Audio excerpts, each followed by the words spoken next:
Hamlet, Prince of Denmark, by William Shakespeare. Narrated by Mark Bowen. Dramatis Personae. Claudius, King of Denmark. Marcellus, officer. Hamlet, son to the former and nephew to the present king. Polonius, Lord Chamberlain. Horatio, friend to Hamlet. Laertes, son to Polonius. Voltiman, courtier. Cornelius, courtier. Rosencrantz, courtier. Guildenstern, courtier. Osric, courtier. A gentleman, courtier. A priest. Marcellus, officer. Bernardo, officer. Francisco, a soldier. Reynaldo, servant to Polonius. Players. 2 clowns, gravediggers. Fortinbras, Prince of Norway. A Norwegian captain. English ambassadors. Gertrude, Queen of Denmark, mother to Hamlet. Ophelia, daughter to Polonius. Ghost of Hamlet's father. Lords, ladies, officers, soldiers, sailors, messengers, attendants. Scene, Elsinore.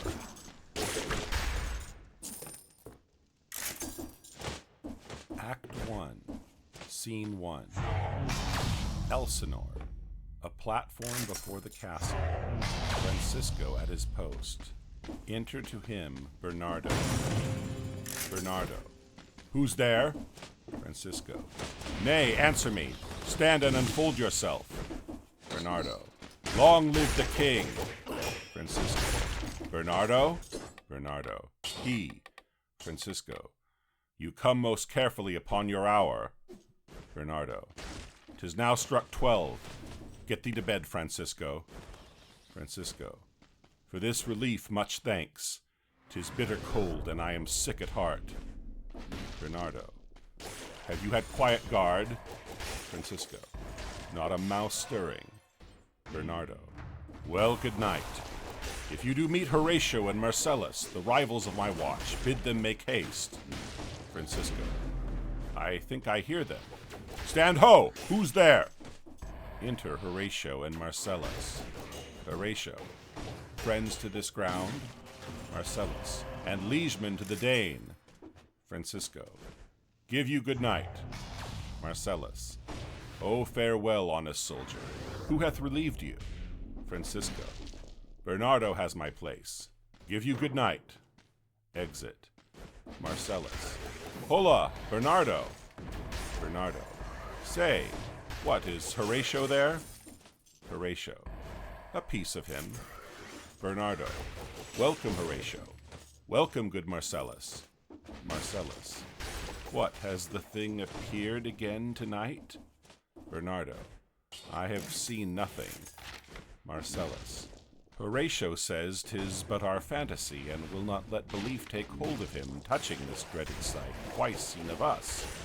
Therefore I have entreated him along with us to watch the minutes of this night, that if again this apparition come, he may approve our eyes and speak to it. Horatio. Tush, tush, 'twill not appear. Bernardo. Sit down a while, and let us once again assail your ears that are so fortified against our story, what we have 2 nights seen. Horatio. Well, sit we down, and let us hear Bernardo speak of this. Bernardo. Last night of all, when yon same star that's westward from the pole had made his course to illume that part of heaven where now it burns, Marcellus and myself, the bell then beating 1. Enter Ghost. Marcellus. Peace, break thee off. Look where it comes again. Bernardo. In the same figure, like the king that's dead. Marcellus. Thou art a soldier. Speak to it, Horatio. Bernardo. Looks it not like the king? Mark it, Horatio. Horatio. Most like. It harrows me with fear and wonder. Bernardo. It would be spoke to. Marcellus. Question it, Horatio. Horatio. What art thou that usurpest this time of night, together with that fair and warlike form in which the majesty of buried Denmark did sometimes march? By heaven, I charge thee, speak! Marcellus. It is offended. Bernardo. See, it stalks away. Horatio. Stay! Speak! Speak! I charge thee, speak! Exit Ghost.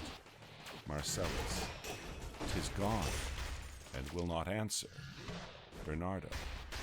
How now, Horatio? You tremble and look pale. Is not this something more than fantasy? What think you on't? Horatio. Before my God, I might not disbelieve without the sensible and true avouch of mine own eyes. Marcellus. Is it not like the king? Horatio. As thou art to thyself. Such was the very armor he had on, when he the ambitious Norway combated. So frowned he once, when in an angry parle he smote the sledded Pollux on the sea. 'Tis strange. Marcellus. Thus twice before in jump at this dread hour, with martial stalk hath he gone by our watch. Horatio. In what particular thought to work I know not, but in the gross and scope of my opinion, this bodes some strange eruption to our state. Marcellus. Good now, sit down and tell me, he that knows, why this same strict and most observant watch so nightly toils the subject of the land, and why such daily cast of brazen cannon and foreign mart for implements of war? Why such impress of shipwrights, whose sore task does not divide the Sunday from the week? What might be toward that this sweaty haste doth make the night joint laborer with the day? Who is that can inform me? Horatio. That can I. At least the whisper goes so. Our last king, whose image even but now appeared to us, was, as you know, by Fortinbras of Norway, thereto pricked on by a most emulate pride, dared to the combat, in which our valiant Hamlet, for so this side of our known world esteemed him, did slay this Fortinbras, who by a sealed compact, well ratified by law and heraldry, did forfeit with his life all those his lands which he stood seized of to the conqueror, against the which a moiety competent was gauged by our king, which had returned the inheritance of Fortinbras, had he been vanquisher, as by the same covenant and carriage of the article designed, his fell to Hamlet.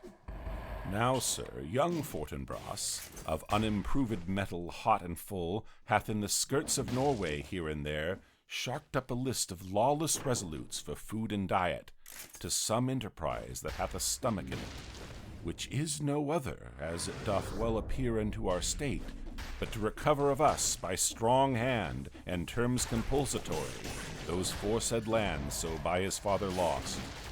And this, I take it, is the main motive of our preparations, the source of this our watch, and the chief head of this post-haste and rummage in the land. Bernardo. I think it be no other, but even so. Well may it be that this portentous figure comes armed through our watch, so like the king that was and is the question of these wars. Horatio. A mote it is to trouble the mind's eye. In the most high and palmy state of Rome, a little ere the mightiest Julius fell, the graves stood tenantless, and the sheeted dead did squeak and gibber in the Roman streets. As stars with trains of fire and dews of blood, disasters in the sun, and the moist star upon whose influence Neptune's empire stands, was sick almost to doomsday with eclipse.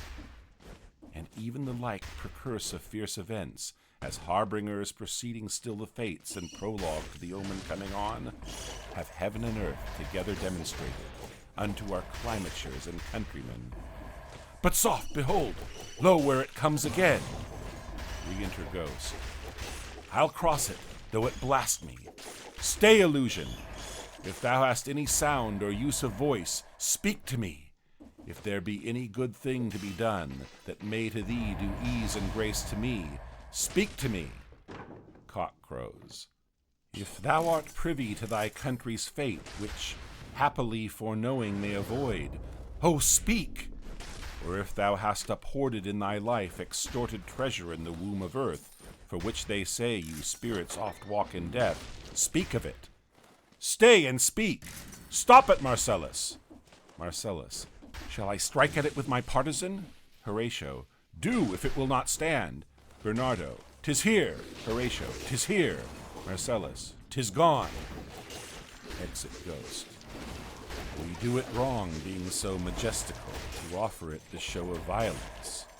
For it is as the air invulnerable, and our vain blows malicious mockery. Bernardo. It was about to speak when the cock crew. Horatio. And then it started like a guilty thing upon a fearful summons. I have heard the cock, that is the trumpet of the morn, doth with his lofty and shrill-sounding throat awake the god of day. And at his warning, whether in sea or fire, in earth or air, the extravagant and erring spirit hies to his confine. And of the truth herein, this present object made probation. Marcellus. It faded on the crowing of the cock. Some say that ever against that season comes, wherein our Saviour's birth is celebrated. The bird of dawning singeth all night long, and then they say no spirit dares stir abroad.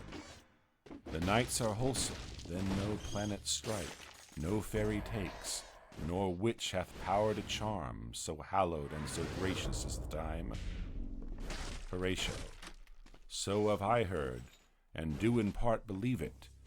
But look, the morn in russet mantle clad walks o'er the dew of yon high eastward hill. Break we our watch up, and by my advice, let us impart what we have seen tonight unto young Hamlet. For upon my life, this spirit, dumb to us, will speak to him. Do you consent we shall acquaint him with it, as needful in our loves, fitting our duty? Marcellus. Let's do it, I pray. And I this morning know where we shall find him most conveniently. Exeunt.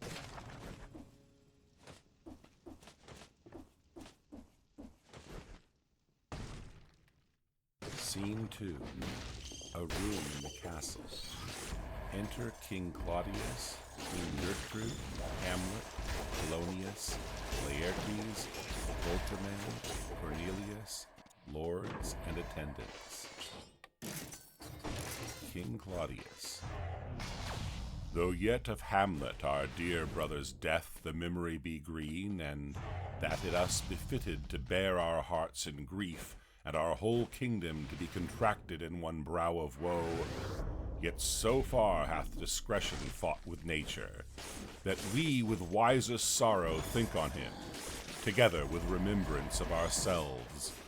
Therefore, our sometime sister, now our queen, the imperial jointress to this warlike state, have we, as 'twere with a defeated joy, with an auspicious and a dropping eye, with mirth in funeral and with dirge in marriage, in equal scale weighing delight and dole, taken to wife. Nor have we herein barred your better wisdoms, which have freely gone with this affair along. For all our thanks. Now follows that you know young Fortinbras, holding a weak supposal of our worth, or thinking by our late dear brother's death our state to be disjoint and out of frame, colleagued with the dream of his advantage, he hath not failed to pester us with message, importing the surrender of those lands lost by his father, with all bonds of law to our most valiant brother. So much for him. Now for ourself and for this time of meeting. Thus much the business is. We have here writ to Norway, uncle of young Fortinbras, who, impotent and bed